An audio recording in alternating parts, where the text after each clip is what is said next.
Hello નમસ્કાર મિત્રો, દરેકનું હાર્દિક સ્વાગત છે. મિત્રો ધોરણ 9 વિષય સંસ્કૃત પાઠ નંબર 18 બિલસ્ય વાણી ન કદાપી મેં શ્રુતા.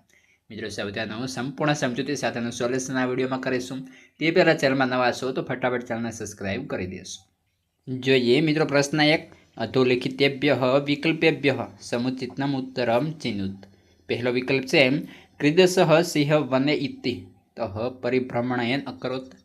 ઓપ્શન એ તૃષાર્થ, ઓપ્શન બી શ્રુતાર્થ, ઓપ્શન સી ભયાર્થ અને ઓપ્શન ડી નિગૂઢ. તો આપણો ઓપ્શન બી શ્રુતાર્થ સાચું બનશે. ત્યારબાદ બીજા નંબરે વિકલ્પ છે શૃંગાલસ્ય નામ કિમ આસિત. ઓપ્શન એ ખરનખર, ઓપ્શન બી મદોન્મત, ઓપ્શન સી દીર્ઘપુચ્છ અને ઓપ્શન ડી દધિપુચ્છ. તો ઓપ્શન સી સાચું બનશે દીર્ઘપુચ્છ. ત્યારબાદ મિત્રો આગળ છે વિકલ્પ નંબર 3 શૃંગાલસ્ય ગૃહાયામ કહ પ્રવિષ્ટ. ઓપ્શન એ શૃંગાલ, ઓપ્શન બી સિંહ, ઓપ્શન સી ગજ અને ઓપ્શન ડી સસક. તો આપણો ઓપ્શન બી એટલે કે સિંહ સાચું બનશે. ત્યારબાદ મિત્રો આગળ પ્રશ્ન નંબર 2 છે અધોલિખિતાના પ્રશ્ન નામ ઉત્તરાણી સંસ્કૃત ભાષાયામ લિખિત. પહેલો પ્રશ્ન રહેશે સૂર્યાસ્ત સમય સિંહ કિમ અપશ્યત. ઉત્તર સૂર્યાસ્ત સમયે સિંહ એકામ મહતીમ ગુહામ અપશ્યત. ત્યારબાદ પ્રશ્ન 2 શૃંગાલઃ કસ્ય પદપદ્ધતિમ અપશ્યત. ઉત્તર શૃંગાલઃ સિંહસ્ય પદપદ્ધતિમ અપશ્યત. પ્રશ્ન 3 શૃંગાલસ્ય વચનમ શ્રુત્વા સિંહ કિમ અકરોત. ઉત્તર શૃંગાલસ્ય વચનમ શ્રુત્વા સિંહ સહસા શૃંગાલમ આહ્યવત. પ્રશ્ન 4 બિલસ્ય વાણી ન કદાપી મેં શ્રુતા વાક્યમ કહ વદતિ. ઉત્તર બિલસ્ય વાણી ન કદાપી મેં શ્રુતા વાક્યમ શૃંગાલઃ વદતિ. મિત્રો આપણી ચેનલ પર તમામ વિષયના સ્વાધ્યાય, સ્વાધ્યાયન પોથી, નકશા પોથી વગેરે તમામનું સોલ્યુશન ઉપલબ્ધ છે અને એ તમામની લિંક આ વિડીયો ડિસ્ક્રિપ્શનમાં પણ આપેલી છે. ત્યારબાદ આગળ પ્રશ્ન નંબર 3 છે મિત્રો અધોલિખિતાની વાક્યની ઘટનાનું સાર પુનઃ લિખિત. એટલે કે જે વાક્ય નીચે આપેલા છે અને ઘટના પ્રમાણે લખવાના છે. તો આપણે મિત્રો સૌ પ્રથમ જે તમારી બુકની અંદર આ જે આપણને 5 થી 6 જે વાક્યો આપેલા છે તે છે, પરંતુ મેં જે મિત્રો નીચે આપણે લખી દીધા છે ઘટનાના ક્રમ પ્રમાણે. જેમ કે કયું પહેલું આવશે તો કે જોઈએ પહેલા નંબરે આવશે શ્રુતાર્થ સિંહ ચિદતપી આહારમ ન અલભત. બીજા નંબરે જોઈએ તો કે અતઃ અત્રેવ નિકુટો ભૂત્વા તિષ્ઠામિ. 3 ભીબિલ કી ન સ્મરસि. 4 યદ્ય ત્વમ માનઃ આહ્યસि તર્હિ અહમ દ્વિતીયમ બિલમ આહ્યસ્મિ. 5 ઇત્થમ વિચાર્ય સિંહ સહસા શૃંગાલસ્ય આહ્યવાનમ અકરોત.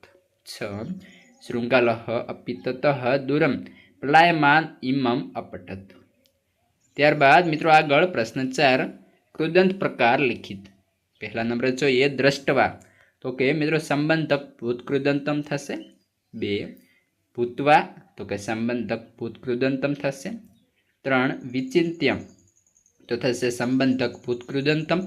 4 કર્તુમ તો થશે હેત્વર્થ કૃદંતમ. 5 પ્રવિશ્ય તો થશે સંબંધક ભૂતકૃદંતમ.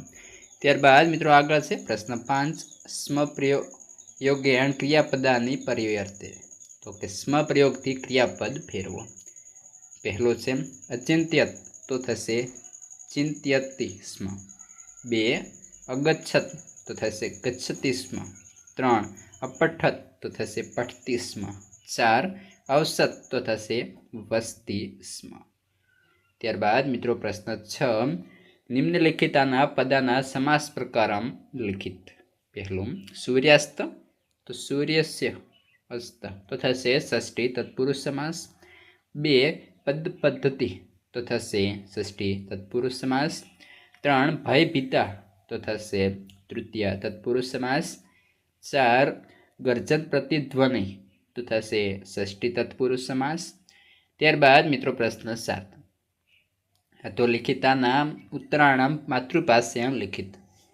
અહીં મિત્રો અધોલિખિતાનામ નામ છે અહીં અને ઉત્તરમ માતૃભાષાયામ લિખિત એ રીતે લખશે. ત્યારબાદ પહેલા નંબરે પ્રશ્ન છે સાંજના સમયે ગુફાને જોઈને સિંહે શું વિચાર્યું. અહીં કને જગ્યા થશે ગુફા। સાંજના ગુફાને જોઈને સિંહે વિચાર્યું, ખરેખર આ ગુફામાં રાત્રે કોઈક પ્રાણી આવશે, આથી હું અહીં જ છુપાઈને રહું છું। પ્રશ્ન 2, ગુફાના સ્વામી શિયાળે ગુફા આગળ પગલાંની નિશાને જોઈને શું વિચાર્યું? ઉત્તર તો કે ગુફાના સ્વામી શિયાળે ગુફા આગળ પગલાંની નિશાને જોઈને વિચાર્યું, અરે હું તો નષ્ટ થયો, સાચે જ આ ગુફામાં સિંહ હશે એમ હું ધારું છું, તો હું શું કરું? ત્યારબાદ પ્રશ્ન 3, ગુફાથી દૂર રહીને શિયાળે ગુફાને કઈ શરત યાદ કરાવી? ઉત્તર, ગુફાથી દૂર રહીને શિયાળે ગુફાને મોટા અવાજે કહ્યું, હે ગુફા, શું તને યાદ નથી કે મેં તારી સાથે શરત કરી છે કે જ્યારે હું બહારથી પાછો આવું ત્યારે મને આવકારવો, જો તું મને બોલાવીશ નહીં તો હું બીજા દરમાં જતો રહીશ, આ શરત યાદ કરાવી। ત્યારબાદ આગળ પ્રશ્ન નંબર 4 છે, બિલસ્ય વાણી ન કદાપી મેં શ્રુતા, આ વાર્તા પરથી શું બોધ મળે છે? તો કે બિલસ્ય વાણી ન કદાપી મેં શ્રુતા, આ વાર્તા આપણને આવનારી આપતીની જાણ થતાં તેમાંથી બચવાનો ઉપાય કેમ શોધવો તે શીખવે છે। ત્યારબાદ પ્રશ્ન 5 છે, શિયાળે જતાં જતાં શું કહ્યું? ઉત્તર તો કે શિયાળે જતાં જતાં કહ્યું, જે ન આવનારું કરે છે તે શોભે છે, અને જે ન આવનારું કરતો નથી તે શોક કરે છે। અહીં વનમાં રહેતા અને વૃદ્ધાવસ્થા આવી ગઈ છે, છતાં મેં ગુફાની વાણી ક્યારેય સાંભળી નથી। ત્યારબાદ પ્રશ્ન 8, અદ્વૈતાના વાક્યના માતૃભાષામાં અનુવાદ કૃત। પહેલું, અત્ર અત્રે નિગૂઢો ભૂત્વા તિષ્ઠામિ, તો તેનો અનુવાદ થશે, આથી અહીં જ સંતાઈને હું ઊભો રહું છું।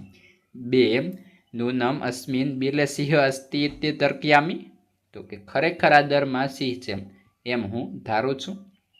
3, યદિ ત્વમાનઃ આહ્યસી તર્હિ અહમ દ્વિતીયમ બિલમ યાસ્યામિ, તો કે જો તું મને નહીં બોલાવે તો હું બીજા દરમાં જતો રહીશ। 4, એવમ સહ બિલે પ્રવિશ્ય યે ભોજ્યમ ભવિષ્યતિ, તો કે આમ તે દરમાં એટલે કે ગુફામાં પ્રવેશીને મારું ભોજન બનશે। 5, અને અન્ય અપી પશવઃ ભયભીતા અભવન, તો કે આનાથી બીજા પશુઓ પણ ભયભીતા। 6, બિલસ્ય વાણી ન કદાપી મેં શ્રુતા, તો કે ડરની એટલે કે ગુફાની વાણી મેં ક્યારેય સાંભળી નથી। પ્રશ્ન 9, અવ્યય પદાનામ અર્થ માતૃભાષાયામ લિખિત। પહેલું, યદા તો કે જ્યારે, તથા તો કે તેમ તે પ્રમાણે, કુત્ર તો કે ક્યાં, ઇતઃ અહીંથી, સર્વદા તો કે હંમેશા। મિત્રો આ સાથે આપણું સોલ્યુશન અહીં કમ્પ્લીટ પૂર્ણ થાય છે। આગળના પાઠનું અને અન્ય વિષયનું સોલ્યુશનની લિંક આ વિડીયો ડિસ્ક્રિપ્શનમાં આપેલી છે।